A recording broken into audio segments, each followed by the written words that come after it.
And welcome. It's Home Renovision, and we are live. I'm here with my new friend, Paul from StudPack. Dude, happy birthday. Thanks, Jeff. I couldn't think of a better way to spend my 60th birthday with you. It's awesome. This is awesome. We just found out that you're having a birthday this weekend. Yep. Quick, tell everybody who's watching what kind of crazy party that got thrown for you. So it's actually my 60th, so we had a big bash. We had a 007 themed party at a subdivision clubhouse. 50 friends from all over the country, family from all over the country. My wife and my daughter planned everything, did an amazing job. My kids wanted to rent me kind of a James Bond car for the weekend, so they got me a Ferrari, and we had a blast with it. There you go. That's nice. Living the high life with the family. That's awesome, buddy.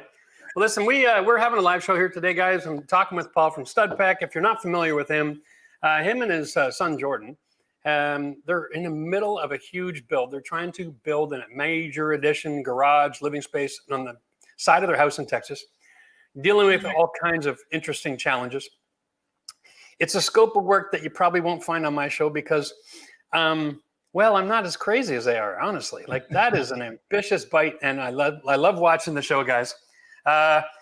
We're here today to talk about life experience mostly, Paul. Okay. We want to share, some of the things that we've learned over the years that our audience can learn from, glean from, learn from our mistakes and our successes, right? Not just the successes. And so I thought we would just kind of swap some horror stories, share a little bit about our life experience, how you got to know what you know, okay. what was your path, right?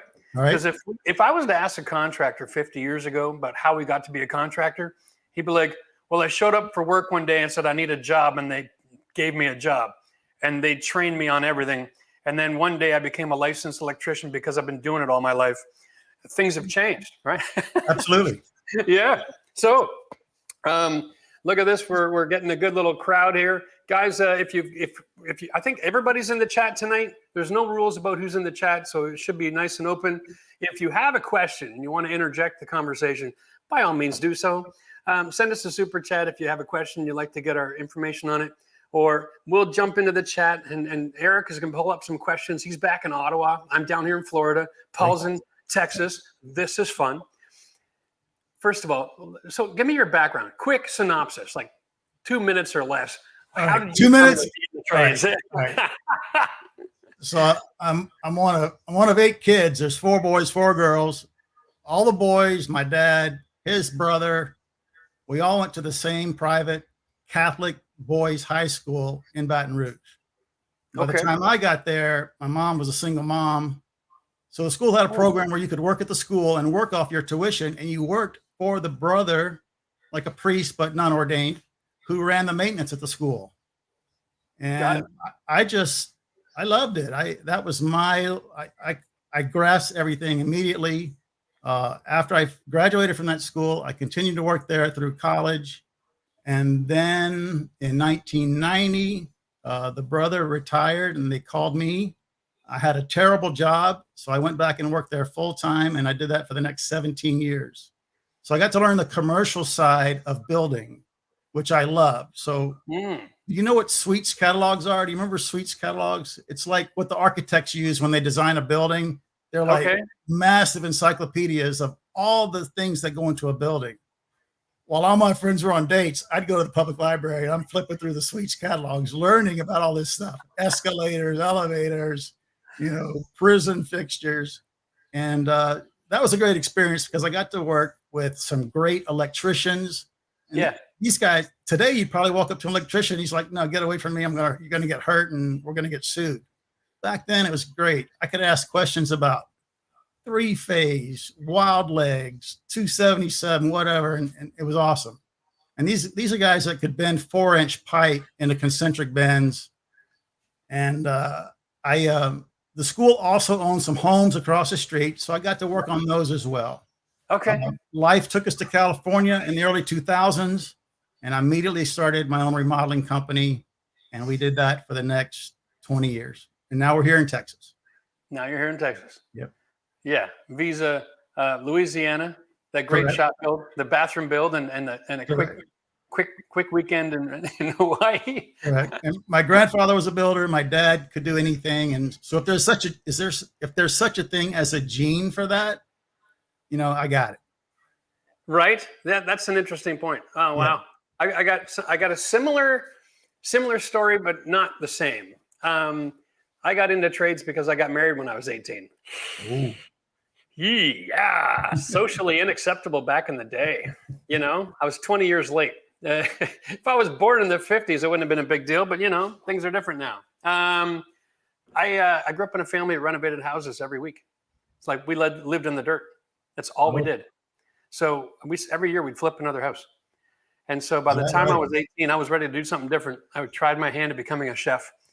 And then after a couple of years of that, it's like, okay, I can use a knife now, but I got to get out of here. I went back to the building and worked in fire and flood restoration for a long time. And then spent a couple of years apprenticing in every different trade. And so then I became project management, started my own company, did custom bathrooms. Anyway, that was my short story. Look at this. So we come from a lot of the similar but different backgrounds. Both business owners, both doing this all of our life, and both loving it. There's something about building something, eh? Yeah, I tried a couple different things like you did, but always came back to building and remodeling and creating something with my hands. Yeah. It's something that's been lost. Eric, can we pull up that super chat there that was on the screen just a minute ago? I would like to read that. Yeah, let's read this thing here. Okay, this is for you. At Paul, I felt your pain with your house. Oh, double off the back. Here we go. I can't read the whole screen. I got to move something. Boom. There we go. I'm a systems engineer and decided to double off the back of my house and take it up a story. Okay. It's a long process with lots of lessons. Been enjoying watching the videos. Lots of lessons. Yeah. Have you ever done a major addition project like that before? No. In fact, of all the remodels we've ever done, we never added square footage to any of those, except there was one we did. We actually dug a basement out under a house. Have you ever done that? Haul it out in 5-gallon buckets? Underpinning? Yeah. Underpinning crazy. work? Yeah. Yeah, that's a lot of work. That's brutal. Yeah, it's slow and arduous and lots of pails of dirt. Absolutely. But this is going to be great for us. And I think it's so cool because we're going to learn so much on the garage that we can apply to the main building once the garage is done. Take all that knowledge and put it right into the house structure. It's kind of cool because you get to do that with your son. You get to both be just like expand your mind and your life experience to the nth degree, tackle all those challenges, get them out of your way behind you. And then for the rest of your life, you can make informed decisions about what the scope of work is that you're ready to take on. Right. That's a hell of a thing. I've done additions, but only with some helical pile foundations, right? But mostly just kicking out to add living space off the back of a house in the backyard. Right. Never had soil conditions like you guys have been dealing with. Oh, damn. I couldn't believe the soil was like it was. I mean, I'm from Louisiana. We have some crazy soil, but this stuff was like a waterbed. Yeah. Yeah, I know. Yeah. My favorite scene was when Rab was standing on the ground and was just bouncing away. Bouncing. I remember that. That was crazy. Right by that tree. Yeah. Well, let's just jump into it. We're going to bring in our audience here. We're going to have some questions. All right. Let's go through this. Steve wants to know when he builds the shed in a couple of weeks. It's his dad, his son, and 1, 2, 3 generations. That's great. But he was asking us about the cladding. Little up there. OSB, plywood, spruce, or fir, or smart panel. Have you got experience working with all these different options? Yes. And my question would always be, where do you live? And are you dealing with a lot of rain? Because I probably wouldn't use OSB. Yeah. So there you go. Waterloo, Ontario. Okay. So Southern Ontario, it's 4-season climate, rain in the spring and the fall. And lots of snow and -20 winters. And I'm speaking your scale. Yeah, I like we're going to use the new Huber zip on Jordan's garage. It's already got a WRB on it. Okay. Or I guess you could use some kind of, do you ever use a peel and stick up there in Ontario? That's a WRB? No, I haven't got into that yet. Okay. Generally speaking, our building code up here is really lazy. We use so much heating and air conditioning, depending on the season, that the house is always dry to the inside. Okay. We have a little bit of zip wall going on in some neighborhoods, but it's not the most common material. We're still doing OSB sheathing and house wrap. Is that right? Even in such a cold climate? Unbelievable. Wow. You know, and That's the houses interesting. are going for $1 million for a three or four bedroom, 2-bath, semi-detached. Figure it out. I don't Yeah. know. Somebody's making money out there. Yeah. My dad built a shed in our backyard in Louisiana when I was little, and he used diagonal shiplap with horizontal sheathing. And he swore he could screw a ridge eye bolt into the ridge and pick it up with a crane. It was so strong. Yeah, no kidding. Mm-hmm. I built a couple of sheds here on the channel and been practical. One was like more of a post and beam, and the other one was just a basic, simple, you know, how to build a shed, right? I think we're going to do another one sometime soon, and we're going to come up with some new design concepts. But at the end of the day, I kind of rely on a good paint job and polyurethane caulking to do a lot of the weatherproofing. And yeah, I don't know, Steve, if you're still listening, there's a lot of different options. But at the end of the day, you get what you pay for. Yeah. So the more technology you put into it, the longer it's going to last. But if you're going to increase your technology on your sheathing, then you better do the same approach with the way you roof it, right? And the way that you insulate it if you're gonna, the way that you bring ventilation to the roof if you're gonna do it. All of these things come into play. Do y'all have cementitious products up there like Hardy? Yeah, we have lots of cement fiberboard up here. Those that would be great on a shed. Yeah, no kidding, eh? Mm-hmm. Yeah, they come with a little texture on the outside, you know. Yeah, some cement board, trim boards. Yep. That would make a great shed. Those materials are generally only available in specialty stores, though. So you're going to have to Google who's selling Hardy cement fiberboard 4x8 sheets, because that's what the sizes they come in. Yeah. And then Google will tell you where to go shopping. Yeah. Down in Waterloo, you won't have any problem because you got 500,000 people living there. Yeah, and Fine Home Building, the latest issue of Fine Home Building magazine, they just had an article on doing the whole exterior in PVC siding, trim, corner boards, everything. It's pretty interesting. It is, you know, and nowadays it seems like these magazines and some of these TV shows, they're pushing everybody to spend so much bloody money on building a house. And it's like, I got houses been around a couple hundred years. They made of wood. Is it really necessary to make the cost of materials go through the roof like that? Yeah. Sometimes, you know, I guess it all depends where you live, right? Like if you're in a fire zone or you got incredible heat you want to deal with, then you probably have benefits going that way. But yeah, up in Ontario, the only natural disaster we get up there is 6 months of cold and dark. Wow. Oh my goodness. Anyway, let's talk to Joshua here. He goes, we're both helping him get through a 100-year-old Victorian. One of my favorites, Victorians. Thanks, Joshua. Appreciate that. Right. You do a lot of lath and plaster in Florida? Or sorry, down in Texas, sorry. Do you get much of that? Never, right? Never. It's like shiplap or die. Is that the idea? On the inside? Yeah. The oldest thing I've seen is what I think they called it button board. Just think of perforated drywall, and so the plaster would key in through those holes. Yeah. Yeah. That's about the oldest thing I've seen here. Okay. And so you just get all those cracked joints if you don't have air conditioning. That's right. Yeah. Nice. Oh my goodness. All right. We got another question here. Chris, I'm glad you got me motivated to make a basement apartment for my kid to go to uni. Soundproofing and heated floors is amazing. 6 months and 20,000 of materials. Well done, Chris. Absolutely. 20K. That's awesome. Yeah. 20,000 of materials to do probably $100,000 project nowadays. Probably. Yep. Somebody just made themselves about, you're going to get 80 cents on the dollar on a basement, maybe only 70, but that means you made 50 grand. Not a bad way to make some money, huh? It's amazing what you can do when you do it yourself. That bathroom we did in Hawaii. Yeah. I don't know what the total materials were on that project, but they would have probably charged him 15 grand for that. Just to get started. Yeah. And you're probably, if you're like me, you're still thinking 3 years ago. Probably. Before, when you were doing contracts, right? Probably. But the world has changed. Now everything is almost 30, 40, 50% more than it was 2 years ago. Yeah, we see that down here all the time. Yeah.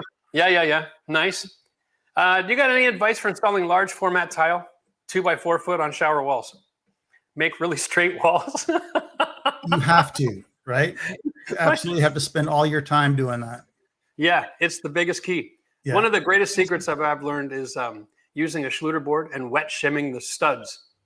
And then you press the board into the thin set and you use a 6 foot level and you can make everything perfect. Put a couple screws in without applying any real pressure. Let it sit overnight and then drive all your screws in the next day. Yeah, I haven't tried that. I wanted to, but we had such a hard time getting those 4x8 sheets here during COVID. I just never tried it. They were shut down basically. Right. Between the freezing that happened in Texas, and we lost all of our production capacity, and the shipping went crazy. Yeah, they were off the market for almost 2 years. Right, and I think with the 24 by 48, is that the size? Yeah. 24 by 48. Yeah. You're gonna have to have those suction cups just to handle. Yeah, it. you're gonna want suction cups. That's a great idea, and you're gonna want to use a tile leveling system as well. Yep. Yep, without a doubt. Yeah, we've used the wedge type and the screw type, and I think I'm a fan of the screw type. Really, You don't need that special tool. You don't need the tool. No, you don't. And you get a lot better feedback as you're tightening the top part, in my opinion. So it just gives you like a better feeling of understanding of now I'm level. Right. Because that tool thing, is if you push too hard, then you just rip it right out the wall. Correct. Yeah, so there is that sensitive sweet spot, right? Yeah, but you're kind of limited on what you can find at your local store, but definitely try out a leveling system.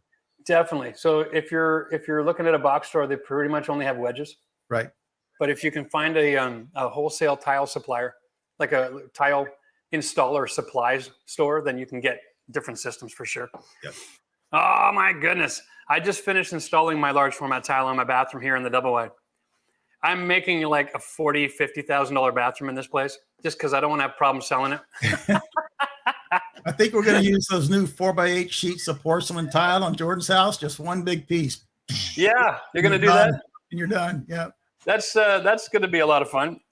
Benjamin says he just finished up his second coat of mud on the drywall. The ceiling corners look a bit bad with bumps, grooves, and things. Should I sand it and then cover with another coat?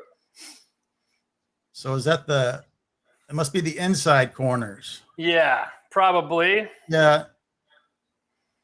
So we had a job and we were getting a lot of bubbles or a lot of ridges in our tape. Yep. It turns out it was the tape, the paper tape. It had gotten wet in the back of my truck and I didn't know it.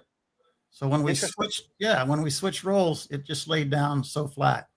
But I totally get what they're saying. You know, you get those ridges after it dries and it's kind of a pain.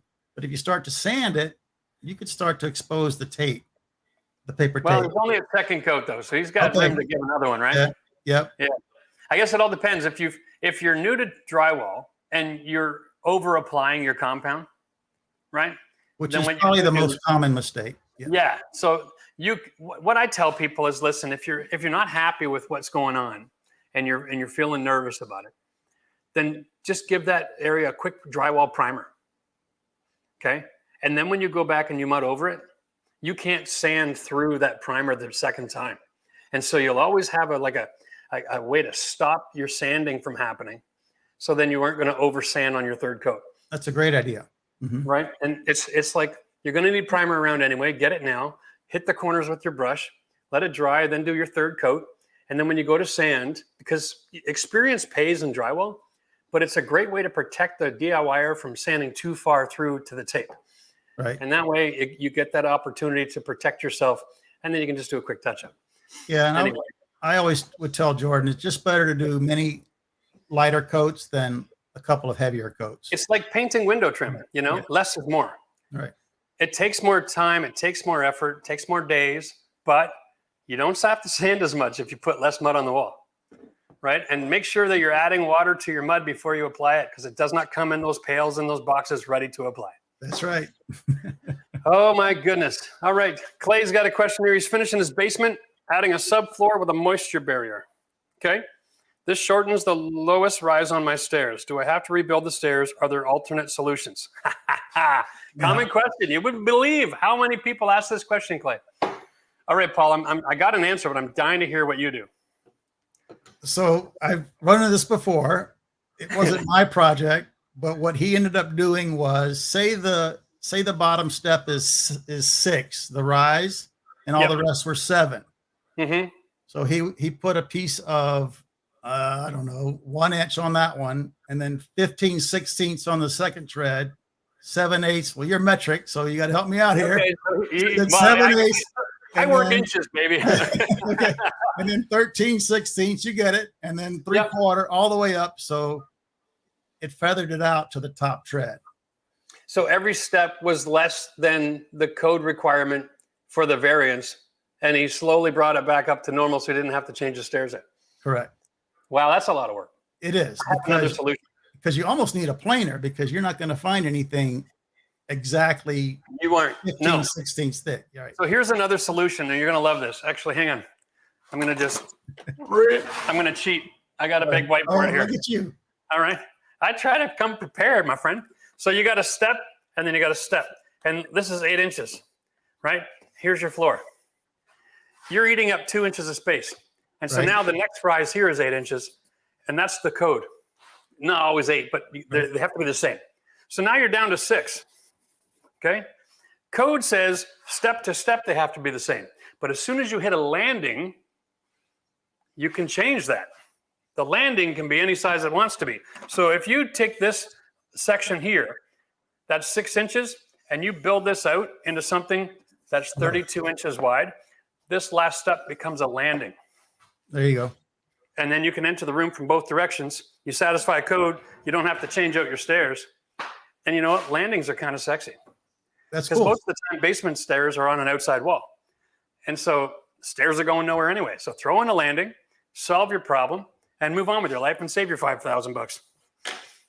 That's great. And your building inspector is going to love you, because it's exactly correct. Because you come down, you hit a landing, you change direction, and you walk in the room. Yeah, and you're usually going to take a couple of steps on the landing, so you're not. This is why it has to be 32, because as long as you're taking 2 steps on the same plane, now the next step down is a different dynamic. It's not part of the staircase system. And you run into this a lot of times when you're building decks. You'll have stairs coming up the deck, but then there's an entrance into the house right away. And if there isn't more than 32 inches from the top of the deck stairs to inside the house, it's considered part of the staircase going into the house. And so you got to watch how you design your stuff, guys. Leave that second step in your walk so that you can avoid those plane issues. Because I've been burned on that before years ago by an inspector. And they made me move the stairs to a different part of the deck. All right. I love that idea about shimming things down, though. That's really creative. Yeah, if you didn't have room for the landing, maybe that's an option. There is a solution, yeah. You know, I have to buy yourself one of those DeWalt planers and actually run your own wood through it. Oh, well. It'll work, you know? All right, well, we got a super chat here. How to tell your cabinets may need to be replaced or / reinforced? What would be the best way to repaint your cabinets? Well, that's a lot of questions in one. How do you know if your cabinets need to be replaced? We always look at the boxes. We don't worry about the drawers or the doors so much, because those can be replaced or repaired. Right. And we just did a kitchen like this, beautiful 3/4 inch oak cabinets. They wanted to replace them, and we said, save your money. Let us paint them, and we did. Right. Yeah. Because even as a contractor, if you're paying $4,000 or $5,000 to repaint a kitchen, you're way ahead of the game. Yeah. Because what is a 10 by 10 kitchen now? New cabinets, you're up in the 10 to 15 range just for the boxes. Yeah. Forget about the countertops, right? Like, and then the backsplash, and then you know. Yeah, and anything that we could replace them with now, would not be as strong as those, because they were custom made, and they don't have a budget for new custom made ones. Made solid wood. And as far as painting is concerned, I'm a big fan of using a sprayer. Graco has got some great DIY sprayers out there. I bought a X5 here. It does single gallons of paint, but it is an airless sprayer. It is an amazing machine. I painted this kitchen. I'm in the middle of doing my cabinets. I did my front door. I'll never paint brush and roller ever again. Yeah, same here. We have an X7 and we spray everything. Cabinets. Right, at least that one you can use with a big pail. Yeah. Before the show, I was we had 27 doors to paint on that kitchen, and we used an oil primer that was tinted towards the color of the paint, and then 2 coats of oil. I built a rack so they could dry outside. 27 doors on hangers, similar to what you have in the background there, Jeff. Yeah. On my 25th door, I was walking it back to hang it, and I heard wood creaking, and the whole thing went sideways. I'm using a 90-degree heavy gauge angle iron, and I'm patient. So I just do like 8 or 10 at a time. Yeah. Let them dry. These were those oak doors, and they're very heavy, and the whole thing. I had a 1-inch steel pipe that I was hanging them on. Yeah. The 2x4 T's just went over. Oh my goodness. So we had to hang them all up in their closets overnight, sanded them the next day, third coat of paint, and they came out beautifully. Yep. There you go. That's it. You know, the worst thing that happens when you're doing DIY is you have to do things twice. Yep. That's okay. You're still miles ahead. Yeah. And miles ahead. Oh my goodness. If you don't want to spray oil, there are a lot of latex paints on the market today. Are you spraying latex there behind you? Yeah, I'm using a Sherwin-Williams enamel. Yep. Yeah. And it's working great. Yeah. See, when I came up like you, enamel meant oil-based, but that's not the case anymore. Right. Yeah, Right. I know. I mean, the last 50 years, everything has changed in the way I paint. Yep. You know, every rule that we used to have is gone. All the rules are different. We rely so much on the chemistry of the paint nowadays to do different jobs. It's unbelievable. Yeah. Do you know what? Do you remember what Varsol is? Yes, sir. You know what Varsol is? I know Varsol. Yeah. I drank some when I was a kid. No. Did you not read the label first? I was 4. I was 4. I couldn't read yet. And you survived. I did. They bought my stomach, and back then everybody smoked, and my dad said he wouldn't light a cigarette on me for like a week because I smelled like Varsol. That's awesome. Oh, you know, when I was young, I have 2 brothers, 1 year older and a year and a half younger, and my dad has a station wagon, and we used to drive, you know, on major highways back and forth, hours to Toronto and stuff, back and forth, and the back would sit down. It was just a great big flat play area.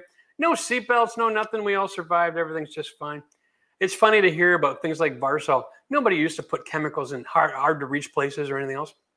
The TV, you pull it on your head. It used to weigh 300 pounds. Yep. You learn the hard way. Something about learning the hard way.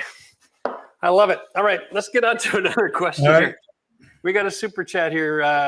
GG Fort. Super thrilled you do a collab with Paul. Would be great to see Jeff work on Jordan's house down in Texas. He'd struggle with the heat because we Canadians enjoy the cold. Cheers from Montreal. There you go. Well, that's probably true. So here's the question I got. How in the heck could I ever possibly do that? Because we're not YouTube in like a food business, right? We are a heavy legislated business. When as soon as I show up on your site, what's the liability and insurance coverage situation like? I'd have to work for free, then I'm volunteering at least, so it's not officially work. Would that be something we could pull off? Maybe we should talk about that. Yeah, we could do it this winter when it gets to be like freezing, like 40 degrees here. Oh yeah, because I'm temperature sensitive. Eh? 40 freezing for us. Yeah. I made it tougher stuff. I'm actually coming to Texas this year. We're coming down for I don't know, like a Vid Summit or VidCon or whatever the heck, one of those meetings. Mm-hmm. So we're going to be down in the neighborhood. I would love to pop by and see you guys on site, maybe. Well, we'll be in Florida this fall. Maybe we can come by and help you. You come by and help us. Well, we'll see. We're going to have to talk about that because this might be done this fall. I don't know. Okay. Oh, yeah, for sure. We won't be done, so we got a place for you. Okay, we got a spare bedroom, too. I'd be down to at least pop my head out there and see what's going on in real life. Yeah, I want to stand on your ground and see if it's swimming still. I can tell you that it's not. No. I feel like I'm standing on the space shuttle launch pad when I'm on that slab. That's fascinating, eh? Yeah. That's a cool experience. All right. Well, let's get to another question here. Finishing a lake house my dad built to final step of framing. Okay. In 08. All circuits are on 12 gauge wire. Does this mean I can connect them all with 20 amp breakers? Yes. Yep. 12 and 20. That's the math. You have to. You have to. You can't put them on 15s. That's right.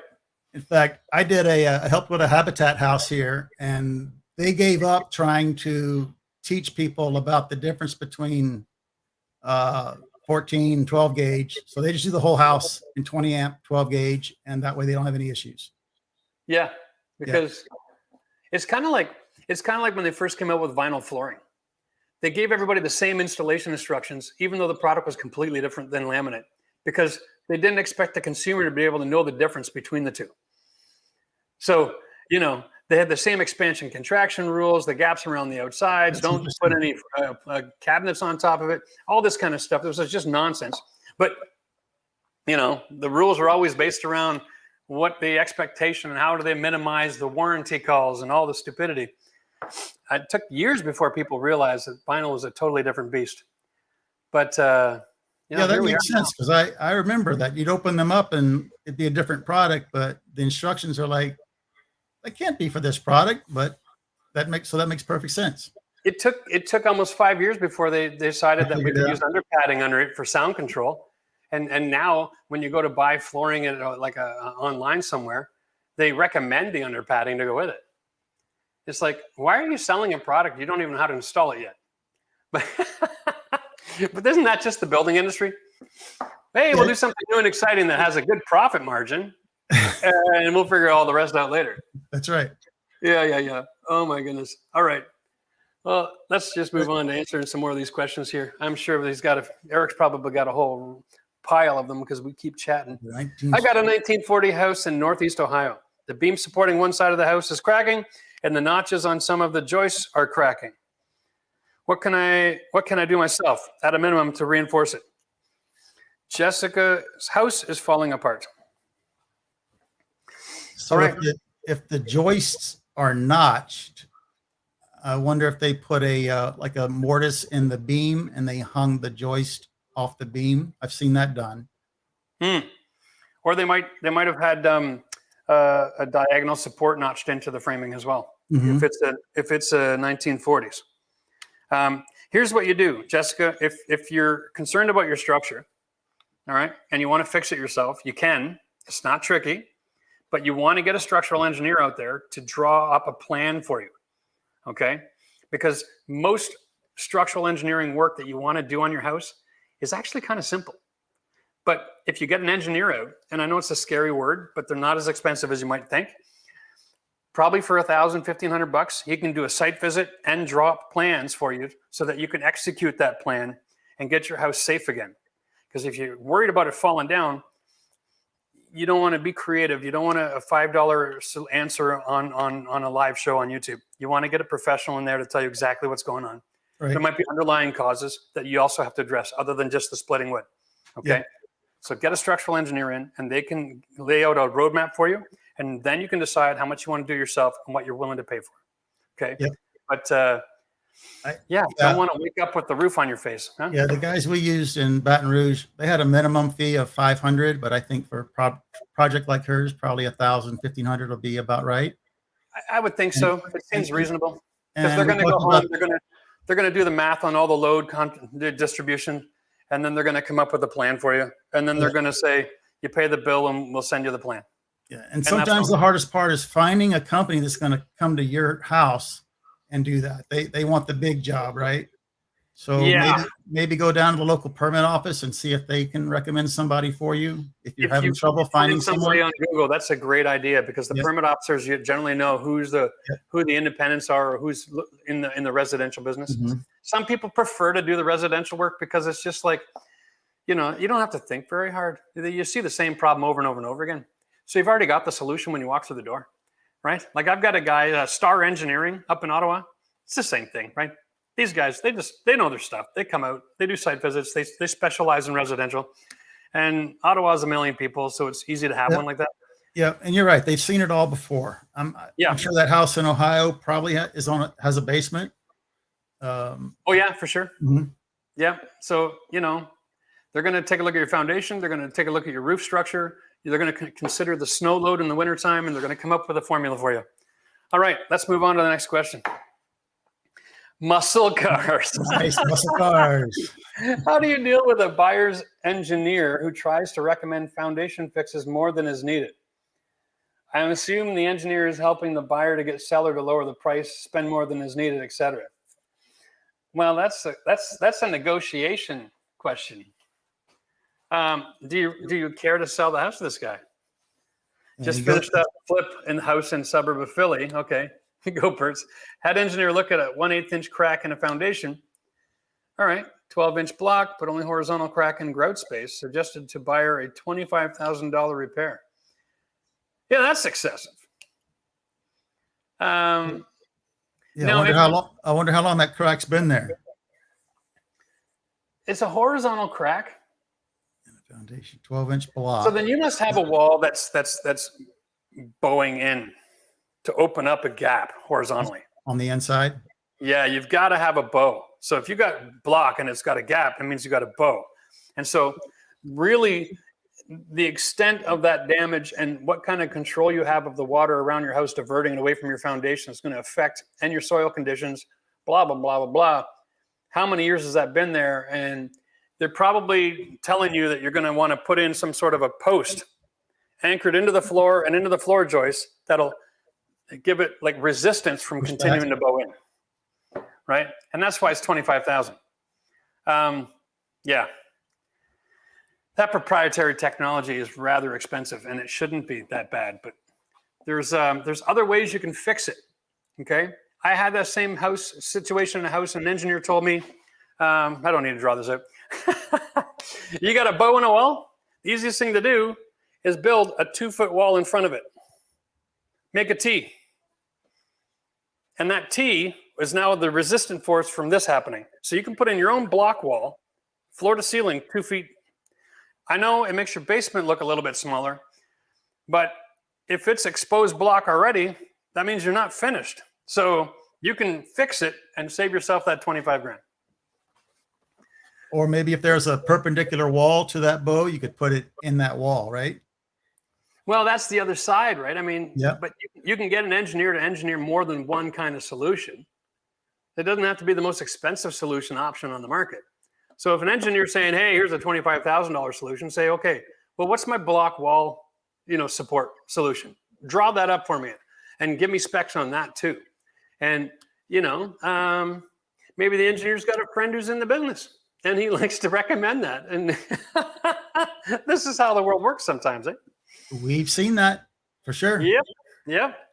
It's amazing how much a relationship between an engineer or an inspector and a real estate agent can really skew things. So be careful out there, kids. And there's more than one way to skin a cat. Yeah, maybe if it's a deal breaker, hire your own engineer, right? Hire your own engineer and solve the problem before you sell the house. Mm-hmm. Exactly. Second opinions are vital. Wow. Yes. Huge. It's like a doctor, right? Irene wants to know, can I use my kitchen/bathroom paint on the outside of the house? Nova Scotia, Canada. No, don't even matter. It was built last week. It's a different technology on the outside of the house because they put in technology to deal with the UV rays as well. Okay. Interior paint doesn't have UV protection. So, I don't know. Have you ever tried using interior paint on the outside of the house, Paul? I have not. No. I've put exterior on the inside. That you can do. Never the other way. What was the off-gassing like? I don't remember. I think you don't remember? No. It might have been after that bar salt episode, and it messed me up. I love it. Oh my God. All right. Well, listen, we got any other questions here, guys? Cracks on window house. Oh, here we go. Leo. Hey, I got a 1977 split level house and I want to remove 9 feet of wall between the kitchen and the dining room. Yeah, that's very common.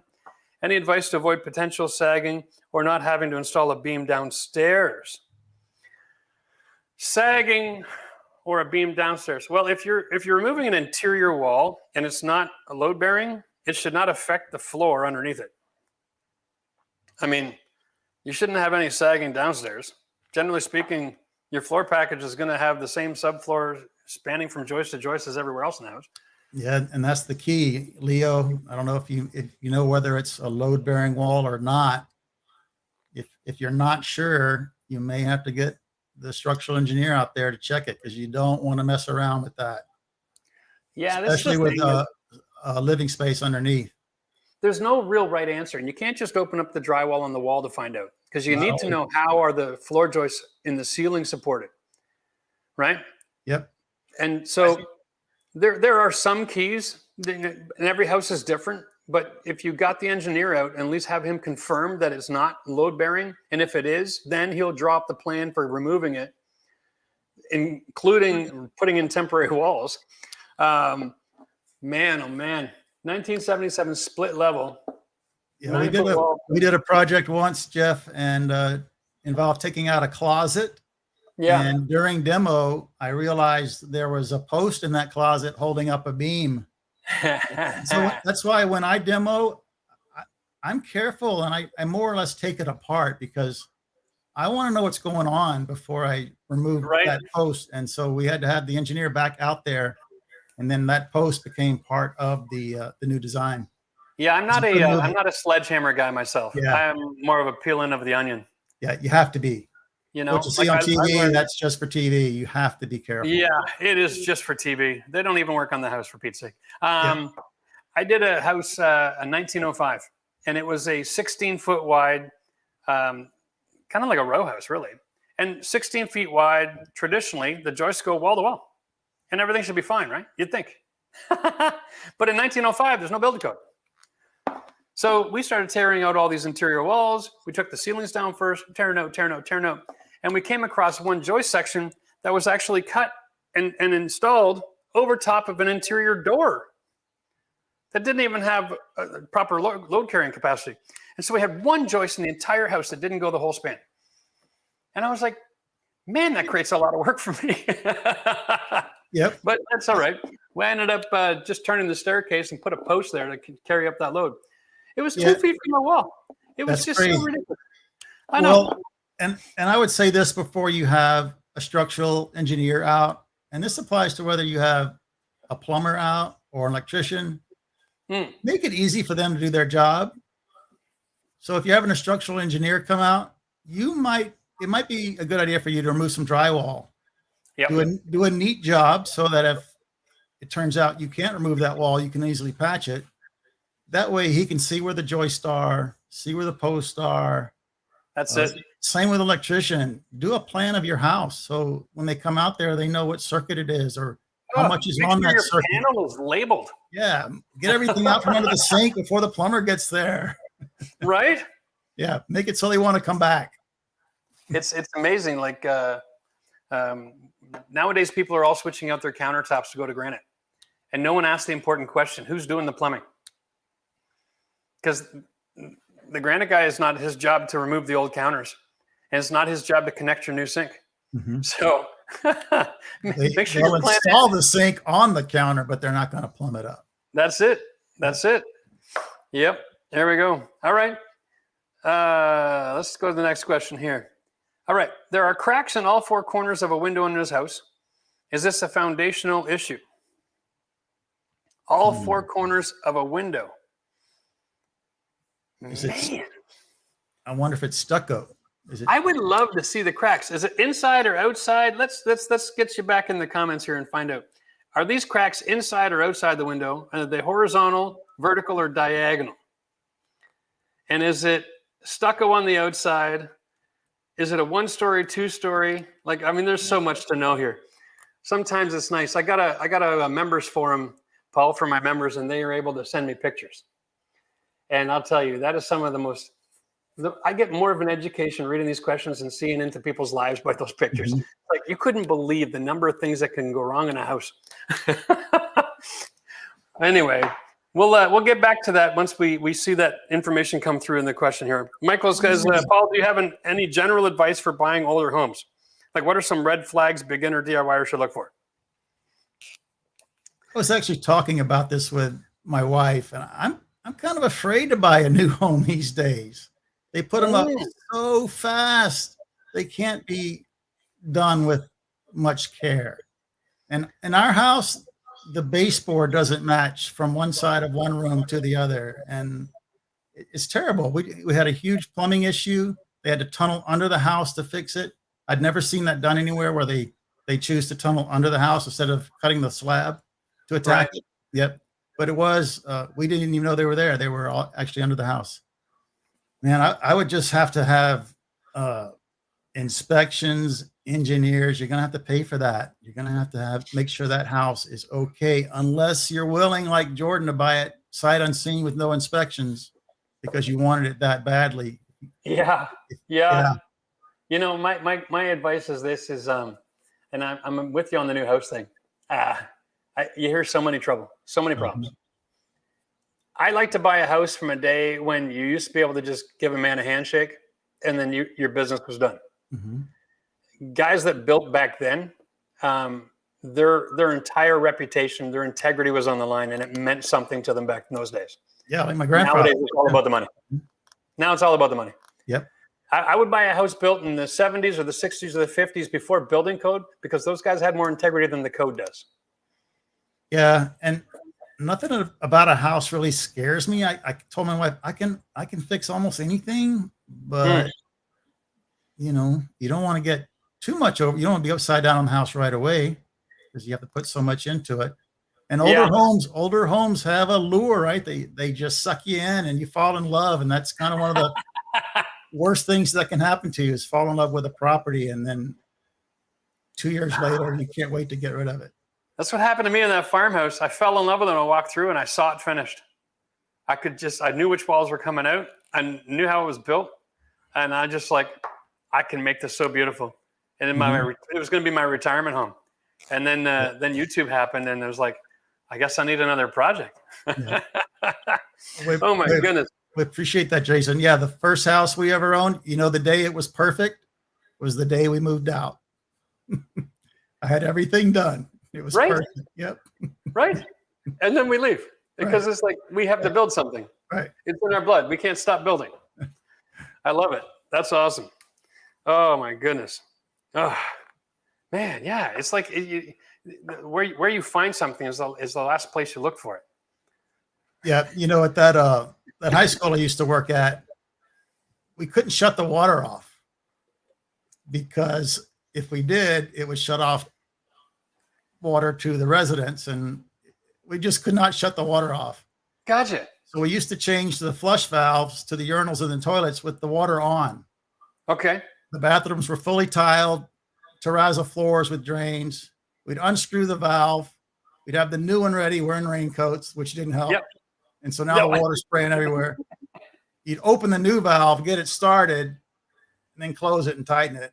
And so after that, the next summer, we dug up every shutoff valve on the property, and we had a whole series of color-coded wrenches, and now we could turn off any building we wanted to. But that was a big lesson. No kidding. So out here on this house, we have a main shutoff on the street, and there's nothing else. So every time I got to turn the water off somewhere, I've got to go out to the street and shut it off.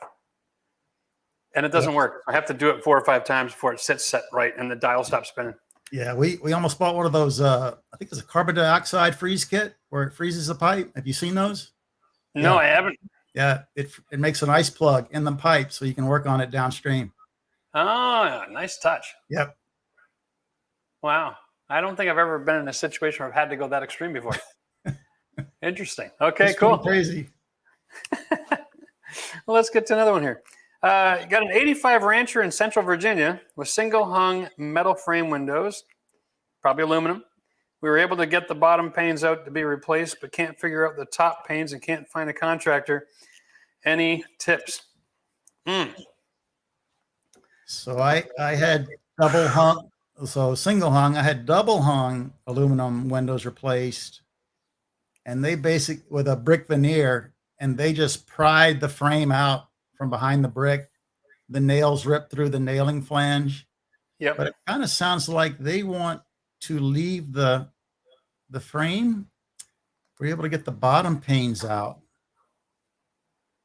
I wonder if the panes are broken and they're trying to replace the glass, but they could do that with the pane in place, with the window in place. Possibly. Central Virginia, you know, it's not like the coldest place on the earth. You know, I'm going to give you one little tip here, and we have a membership on our channel here, which we have a forum. We got the ability, you can actually send me pictures of your problem, right? Inside, outside pictures, close-ups, doesn't matter. and you can ask me questions. We can communicate back and forth. We can help find a solution. When it comes to buying windows locally, installing them yourself, it's a little trickier. A lot of the window shops are contractor only. You got to have an account set up. But there's almost always somewhere that you can order windows, even if it's the Home Depot or the Lowe's, okay? They'll have windows available. And you're going to want to know what the hole size is in order to order a window. But I can help you go through all of that, and we can work out down the wash. It's so hard to handle a question like this without seeing it, right? Yeah, and if it's as simple as trying to get some old glazing out, heat gun works great. There you go. Just soften it. Yeah, but I kind of feel like they're not looking at fixing broken glass. They're looking at new windows. Right. I'm thinking. Yeah, and you could probably benefit from having a nice vinyl window because they just install really nice, and you won't have any more problems moving forward. Yeah, and I saw at the Builder Show, I don't know if you saw it, Jeff. Someone's making a window now. Maybe one of the viewers can comment about it. It's specially made for stucco houses, so you don't have to chip any stucco. You leave the existing window frame, and the new window inserts inside the frame. Has molding on the outside, and it's not very nice. Yeah, and you lose a little bit of area because now you're coming inside, top and bottom. But it is an option for a stucco house. It's nice to have options because stucco is a pain in the butt to replace. Yeah, no doubt. Yeah, I've changed out hundreds of stucco windows with a little pneumatic chipping gun, trying to get to that dumb little flange without damaging the paper on either side. Right? Hundreds. Absolutely. Oh Promise. my goodness. Promise. Oh wow. Here we go. Terrell recently bought a house and changed all the floors, put the trim in an area that it bent really bad. How do I remove the bends from the trim without breaking it? Currently broke a couple trying. Put the trim. I'm still trying to work that one out in the wash too here. And it bent really bad. So you have warps in your trim boards, maybe? You don't think he's trying to go over a curve, huh? I don't know if he's got a transition in his house or if he's got warped boards so they're not sitting flat and they're curving up on him. How do I remove bends from the trim? Without breaking that might be a good one for your to send a picture in, right? You're right. So listen, it's $5 a month. Sign up. It's no different than any other subscription. And if you only need to sign up for 1 month just to get this one problem solved, then by all means, help yourself. Happy to help. My goodness. Working on a 1950s house here in Philadelphia. Looking to replace the old electrical knob and tube. Any suggestions? Yeah. Yeah. Go ahead. Take that one. Well, I said earlier, make it easy on your subcontractor. You could save a ton of money. I'm going to assume you're going to have an electrician do this. But you could save a ton of money by getting all the routing done for him. In other words, open the walls, open the floors, open the ceilings so that they can just run wire and do their job. So you're not paying them to cut drywall, something that hopefully you can do, Tracy. Yeah. If you're paying time and material and you're creating a simple path for them, you cut off half their time. Mm-hmm. Right. There's a joke. Sorry to all you plumbers, but you know what the most destructive force in the world is? No. A plumber with a reciprocating saw. Sorry. It's not true. I know some awesome plumbers, but I love it. That is awesome. But a plumber with a reciprocating saw. Yeah, that's what I would do. I would just do all the routing. I would make sure they can get everywhere. Yep. When you're doing this, don't follow the old knob and tube, because that is not the course that the new wire is going to travel. Yeah, get the electrician there and say, what do you need? Okay, I need a channel here. I need this removed. Mark it with tape, paint, whatever you need, and do it that way. And just remember, all the plugs are on one switch now. All right, they're one breaker, and then all the lights are on a different breaker. And you can talk them through that. And I've seen guys go in there with a 6-inch hole saw above the box, top of the plate, onto the ceiling, and you can run a wire just about anywhere from there. Yeah, and just be prepared to move your panel. Your panel may be in an area that may not meet modern code and may have to be moved. Yes. Good point, because knob and tube, they didn't have a code back then. Yeah, it could be in a closet. Yeah, who knows? My farmhouse, my panel was actually between the floor joist and my lateral pipe going to my septic, and it didn't meet code, and I had to get approval from the inspector for a variance, and he just signed off and said, "There's really nowhere else to put it because the home basement is the same condition." So I was lucky. Yeah, that's what I do. Get the electrician there, show me where I need to remove drywall, whatever, and let me do that, and then we'll get you in here. Right, and just remember, most times you're dealing with inspectors, they're dealing with best case scenario, and that's what the rules say. But they have the ability to give you permission to break the rules if it's logical, right? And it makes good sense. Sure. So there's a lot of times that you can break the rules with permission slip. Just don't want that to be your first thought when you're working on a project, because you ask too many of those kinds of rule questions, they're going to they'll put up a fight and they'll say, "Nah, you can spend the money this time." Yeah, and plan for the future on that. I'm sure you don't have exterior receptacles. I'm sure, back then they didn't plan for all that. Right. Put receptacles where you need them. Put ceiling fans up, things like that. Good point. Good point. And if you're going to put up ceiling fans, remember you got to put the right bracing up, right? So you're going to be blocking between joists. You're going to be cutting bigger holes in the ceiling for that than you think. So I always put a ceiling fan rated box up. So I'm glad the NEC finally caught up with me. Yeah, isn't that nice, eh? There you go. Okay. All right. Scott's asking here, is it best to replace plaster walls with drywall? Does it make more sense to cover plaster with drywall or just leave it and patch over the cracks? Oh, I do old houses. Yeah. My mom's house was plaster, cracked, built post World War II. Okay. And the solution was cover it all with 1/4-inch drywall. And it came out great, but one of my favorite things to do is finish carpentry. So it made all the profiles, it flattened. I don't know what the right word is, but the casing was now not as proud from the wall as it once had been. Yeah, that's right. And the reveal in the crown was almost flush with the new drywall. And That's right. It never sat right with me. But It kind of always just looked like a rental. yes. Yeah. Yeah. So there is one other product on the market that'll help you to avoid that. But generally, if you take the lath and plaster off and replace it with drywall, you get the same profile depth, so you can reinstate all your trims. Right. Or they do sell. You have to find yourself a drywall wholesale supply store, and they'll sell you a sheet like wallpaper, 3 or 4 feet wide of mesh, just like you use mesh tape.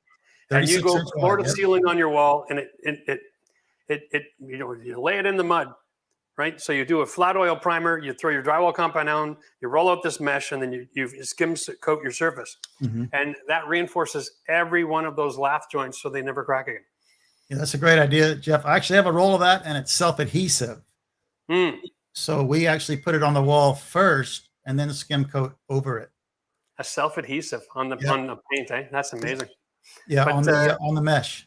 These are solutions that get you to a less than 1/8 finish, and it's a great way to save it and still have some profile on your trim. Right. Yeah, because the other thing is a lot of times when you have old plaster walls, you've also got old mechanical, and so you got to say, well, am I saving my walls to not replace my mechanical? Like we're at that point in history. It's like I need another 50 years out of this house to make good return on investment. So if I just fix the cracks and I'm trying to sell a house with all that old mechanical, am I getting my value out? So every once in a while, you take a look at an old house, you realize there's 1 or 2 walls where all the mechanicals running from one floor to the next. And if those are the ones that you replace so you can update all your mechanical, might be worth the time and energy. There you go. Anyway, whoo! Look at this. Joel, he says, what a surprise, my 2 favorite channels talking together. Nice. Thanks, Joel. So Lone is like working on a 1903 home in Washington State. He's tearing out old carpet and found tile underneath. Tested, no asbestos. Under the tile, there is a thick layer of black mastic. Is there a good way to remove it? Varsol. Right? You can't buy it anymore. I have a rule with old mastic. I encapsulate it. I just go over it. It's just too much of a pain. I've never taken the time to remove that stuff. You have a secret or solution? I run into it where it was gummy and you couldn't remove it. It's probably what you're talking about. And I've also run into it where it was absolutely dry and brittle and comes up pretty easily. Oh, well, yeah. If it chips out, great, right? Yeah, yeah. But you can rent floor machines with diamond blades that'll tear it right off. Wear a respirator, of course, all the proper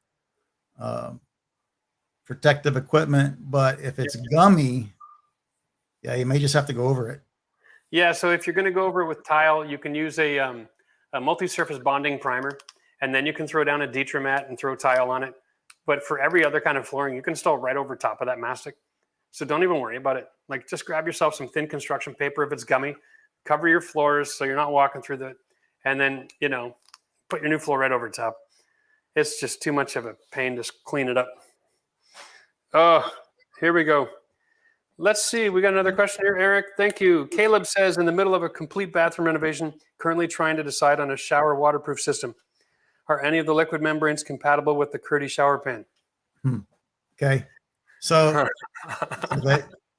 this is where we all get in trouble. Yeah. So this comes from my Curdy rep.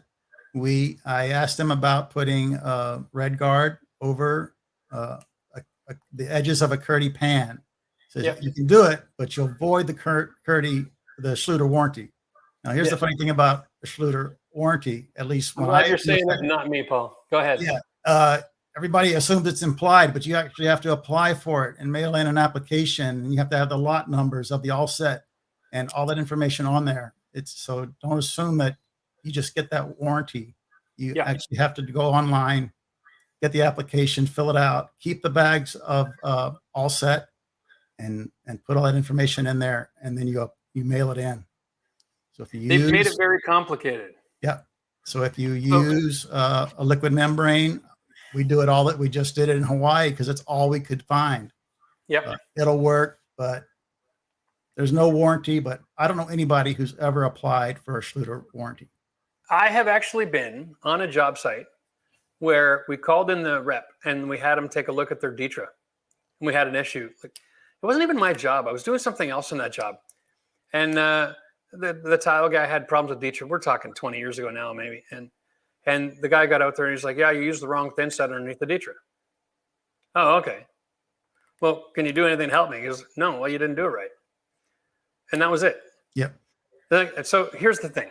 For me, a membrane that's waterproof that you roll on top of any waterproof shower system is double protection. Yep. There's no harm in it. And if you want to avoid your warranty or your supposed warranty on a product, ask yourself this question. When's the last time you're at a dinner party and somebody said, "Oh, I work in the warranty department for this company"? They have no intention of ever giving you warranty. The point of the warranty is to say the product works if you do it right. When it comes to Schluter, they don't even give you a warranty if you use excessive use. Because their whole system requires drying time, and it's only for normal use, which means one shower a day. So, like you've seen the guy on the one of these tile guys. He's had a few of these shower fails with Schluter, and they were done right. He's proved, hey, the water goes between the joint. I'm like, yeah, it's hydrostatic pressure. It's going to happen. But if you apply a red guard over top of a membrane, you get an extra layer of protection, and you get a little bit more of a, how do you say, go to sleep at night? I would rather have red guard on my membrane than a warranty from someone without the red guard. Yeah, that's my opinion. I wouldn't put red guard over Schluter Curdy because it's bulletproof, but I would put it over cement backerboard every day, all day. It's $50, and like you said, it's the cheapest insurance on the planet. Right, and even on the tape joints. Yeah, the whole thing. Yep. Why not? And if you're going to buy a $50 bucket of red guard and you're doing one shower, so you do your walls, you do your tape joints, and you do your Curdy band around the floor.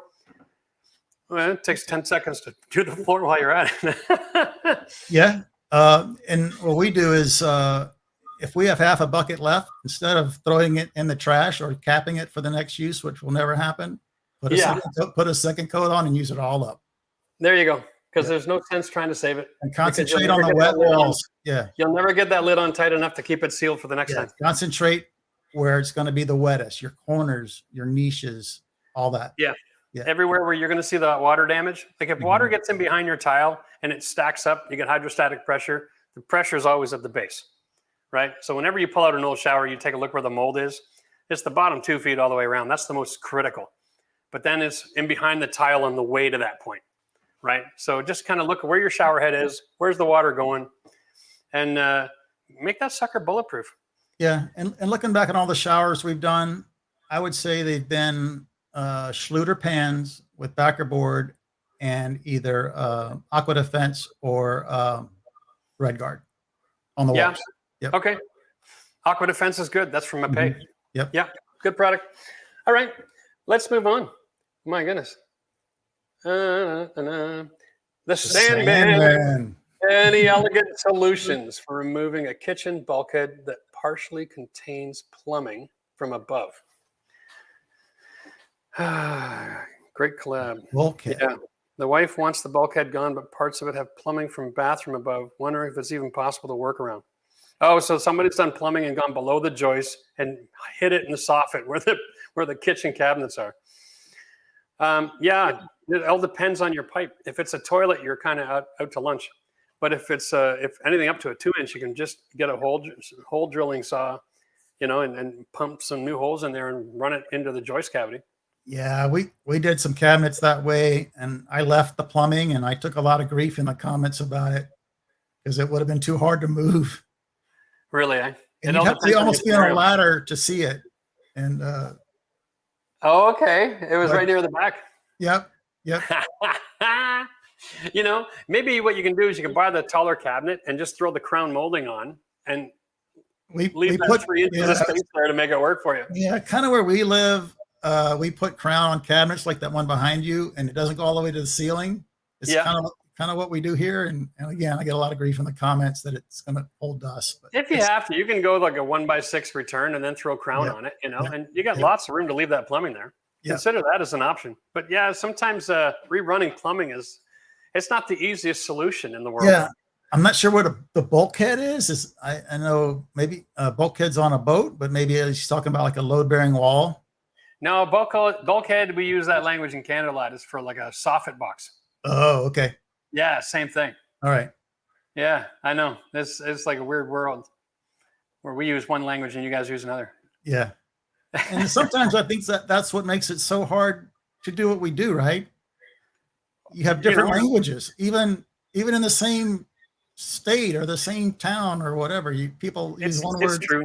Yeah. There's so many different building materials out there that are used in different regions as well. Right. So like down here, I'm getting used to working with CPVC. It's my first experience with it. I've been all ABS and copper and PEX, but yeah. Like in Massachusetts, they use blue board and imperial plaster, no drywall. It's kind of interesting. Chicago residential construction, all EMT. Oh, really? Yeah, they're on the 1999 NEC, from what I understand, in Chicago. Okay. Yeah. Wow. Goes back to all the fires. Remember the Great Chicago Fire? So all wiring in homes is in EMT. Yeah. I get it. Yeah, we always want to avoid the next disaster. Yeah. And then I'm not going to get political. Next, 2 of my favorite YouTube channels from Canada, US. I love it. Thank you, Chris. Cheers, buddy. Chris, thank you so much. Listen, I just realized that we've been doing this for an hour and 8 minutes. Wow. Can you believe that? That's crazy. Yeah, we'll have to do this again. I kind of enjoyed this. Maybe next time I'll join you on your show. This was a blast. Yeah. Listen, guys, thank you so much for all your questions. If we didn't get to your question, I'm sorry. I'm going to jump into the comment section afterwards later on tonight, and I'll try to answer as many as I can for you. Paul, thank you so much for joining us tonight. Yeah, if you got any that stump you, just let me know, man. I'll jump in there. I'm going to get you to work on our forum for us or something. Like you'd have nothing better to do. Right? This is awesome. Well, listen, guys, thanks for everybody joining us. That was a great crowd tonight. Hopefully we all learned something. We got to answer some questions and hang out, get to know each other a little better. That's awesome. I'm going to see what I can do to come down and visit you guys while I'm in Texas. That'd be great. We're not making this trip with bookends on our in and out. So we're leaving some flexibility to have some fun. Yeah, well, let's keep it going. Absolutely. And I sure enjoyed spending my birthday afternoon with you. Well, once again, happy birthday. Everybody hit the like button if you like the fact that it's his birthday today. That'll be good for the algorithm, eh? Oh, my goodness. Anyway, happy birthday to Paul. No, I'm not going to sing. It's been a pleasure, my friend. Thank you for coming on. Me too. And to all of the people in the community watching, it's been a pleasure doing this. Thanks for hanging out. I'm glad you all are watching this channel. If you aren't, please check out the video description. And so go subscribe. Watch their journey. It's going to be one hell of a ride. Yeah. They're going to do all the things that you've always thought about, and they're going to have the joys and the failures and successes and overcome. They're going to get it done, and it's going to be a lot of fun to watch it happen.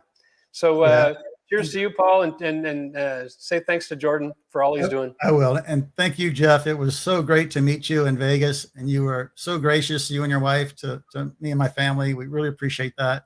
And I'm so glad we got to do this today.